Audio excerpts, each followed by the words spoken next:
Hi, my name is Sophia Sunwoo. I'm the co-founder of a water organization called Water Collective. And whenever I meet someone for the first time, they usually ask me, hey, how are you? What do you do for work? And I tell them that I'm the co-founder of an organization called Water Collective. We're a clean water nonprofit. We work in Cameroon and India fixing broken water projects, and we've helped over 80,000 people. And they say, oh, great. How did you get into this? What NGOs did you work at before this? And I tell them, none. I used to be a fashion designer. And the person always looks at me like, what? That doesn't make any sense. How did that happen? And, it's always a funny story to tell when I tell people about my history, about how I got to this place where I am now, where I'm, started a water organization. When I was 19 years old, I had actually started a clothing company. And, my college roommate and I, we were young girls. We loved going to music festivals and rock concerts, but we really didn't like all the baggy band t-shirts that they would sell there. And, we wanted to go to these concerts and look good, and we're like, we should make clothing for girls like us that love going to concerts, but we want to look good while we're doing it. So my college roommate and I, in our dorm room, we just started furiously designing all these different clothing ideas and dresses and t-shirts that women could wear. By accident, got really popular. We started selling all these t-shirts, these hoodies, these dresses. We had Miley Cyrus ended up wearing one of our hoodies in People magazine. We ended up in 250 retailers.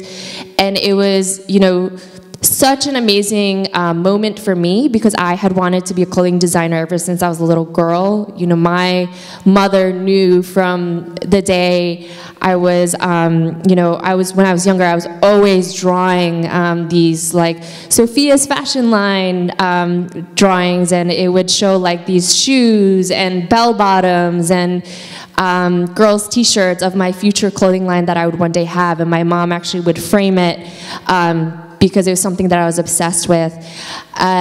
So, having this clothing company, I was really living out my dream. As the years went by, we had the clothing company for about 2 years. It was doing really well, but after about 2 years, we just realized that it just wasn't something that we wanted to do anymore.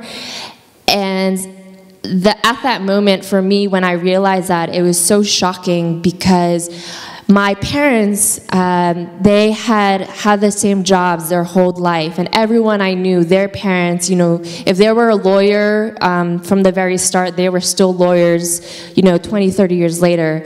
So it was really shocking to me that, I had wanted to be a clothing designer ever since I was a little girl, and then to hit this point in my life when I was 22, to already be bored by it. I was just like, what am I doing with myself? I should be ashamed of myself. Everyone I know that's an adult has never transitioned like this. So it was a really weird moment for me, and being 22, it's having no mentors or anyone to look up to, that had jumped through different types of careers in their lives. I just didn't know that it was an okay experience or thought to have. So my co-founder and I ended up selling that clothing company, and I had kind of a teenager life crisis, and I was in business school at the time, but I transferred out, and I actually decided to go to a design strategy school in New York. And when I was at that school, I was kind of just floating through life. I, kind of abandoned this dream I had for a really long time, and I really didn't know what to do next. And so I remember there's this one particular day where I was attending a lecture for a seminar class, and in this class, the professor was actually talking about how designers could solve the world's biggest problems when it came to climate change and poverty. And I was kind of just like, what? And, it was, the point he was making was that like the problems that we're facing in our worlds, they're solvable problems, but it's just about getting the right people in the room to come with the solution together. So getting business people in the room, designers in the room. And it was a funny moment because being in a college environment, I had been like the receiver of information where I was always told, okay, let's look through history and look at all these people that have done great things throughout history. But in this lecture, the professor was telling us, oh, you can actually do something. What do you think that you can do? And he was putting us in a place where we were seen as the problem solvers and the people that could be in future history books of solving climate change, poverty, things like that. So that kind of, cracked my head open. My brain kind of exploded at that point, and from that point on, I became pretty obsessed with this idea of how can I use design to help solve the world's biggest problems. And I spent a year for my senior dissertation studying how designers could help prevent natural disasters. So places like Haiti, even New Orleans, where it's a low-income area and therefore access to first response is not as quick, access to medical supplies, things like that. Infrastructure is pretty poor. How do people protect themselves? So I spent a year, studying that and designing a solution for that. And through that process, I really figured out like where is this intersection between design and solving big problems. So excited after I did that project. And of course, like any typical college student, when I graduated, I took like a corporate job at our consulting firm, and it was really upsetting for me. But every nonprofit job I applied to, I got rejected from. It was a place that I arrived at not because I wanted to, but because I had no choice. Everyone that I applied to rejected me. No one wanted me to work for them because I had no, technical expertise or experience working at a nonprofit. I came from a design school. But I made the best out of the situation. I was working at this corporate job. It was really stressful, but I learned a lot about project management and really built that muscle professionally.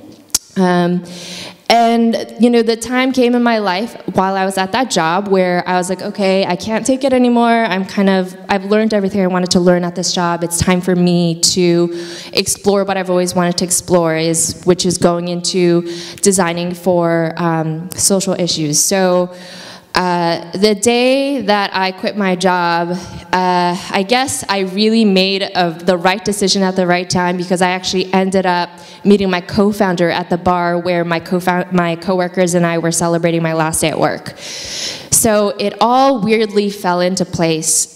So my co-founder Josh and I, we were going back and forth. He had been in the water space since he was 15. He had traveled Kenya, Uganda, Southeast Asia, working on water projects. And he had heard that I had been an entrepreneur when I was younger and that I knew how to build companies. And he's like, well, I want to build a nonprofit. You know how to build one. Let's start talking. So from that point on, we started building this concept behind Water Collective, but it wasn't smooth sailing at all. We actually ended up running into so many problems, project management-wise, where, for example, in Cameroon, for 6 months of the year, the roads are so treacherous and destroyed by the rains there that it's actually impossible to build any kind of construction project. So for us to be building water projects in Cameroon, it was just an impossible story. And in the areas that we're working with, they're in rural areas, therefore there's usually one person that knows how to drive on those roads. You actually have to have like a resume to drive on these roads. They're so bad.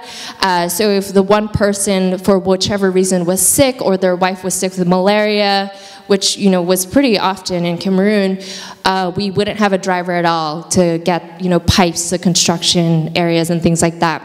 But it was interesting because this experience that I thought was totally irrelevant, working at this corporate job, I was actually able to solve a lot of these project management problems through having dealt with it for a year while I was working at this corporate past job.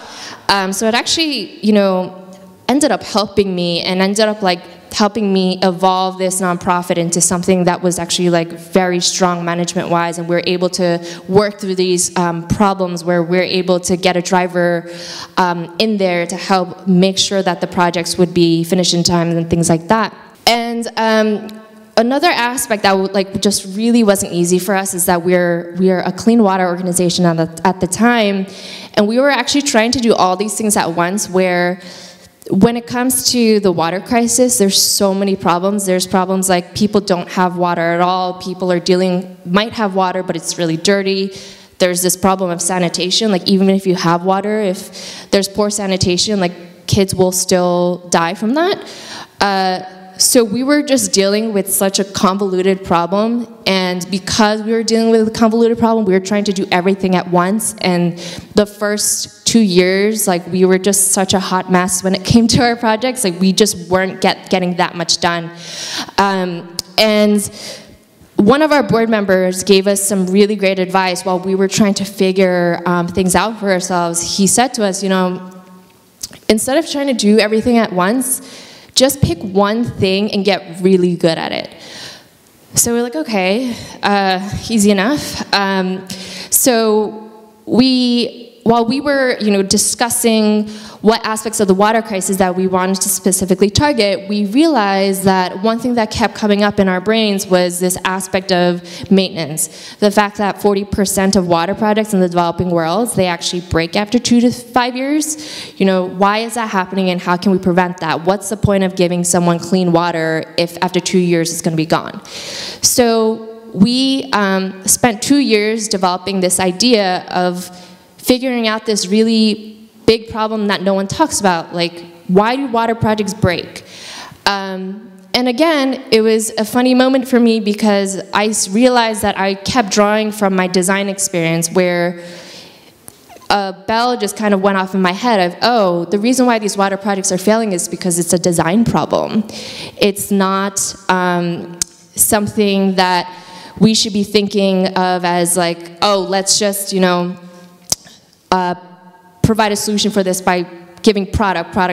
Like let's give this community like the most like advanced new tech that will provide water for them and they'll be fine. It was a design problem in the sense of like no one was really thinking through the fact that when you live in a rural community, you need to actually teach the community aspects of how do I maintain this water system once it's installed. It's like, how do I actually fix a pipe when it's broken? How do I actually manage the money that I need to raise so that I can 5-10 years from now actually fund the pipes that need to be replaced in my village? Like this concept of maintenance wasn't thought of from the design perspective of like processes and systems. It's not just like products that fix everything. It's actually like little things like management and like putting an infrastructure for replacing things when they break, having the money available when something breaks.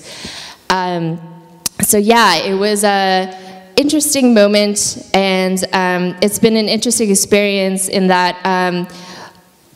after like, so the organization has been around for 6.5 years now. So in the 5-6 year mark, it became apparent to me like, wow, just like looking back at my life and like the career that I've built, that it actually wouldn't have been possible unless like I honored the evolution of who I was becoming. That if when I was 19 years old, if I stayed ashamed of the fact that this clothing company that I built, I was no longer interested in it, and if I kind of like showered myself in that shame and never moved on from that, I would have never gotten to where I am today with Water Collective. It was almost as if like everything that happened for a reason. You know, the reason why I had that art consulting job that was terrible and I hated every day of it was because I really needed to learn those project management aspects. The reason why I went to design school, even when I had no idea why I was there, what I was doing, is because I needed to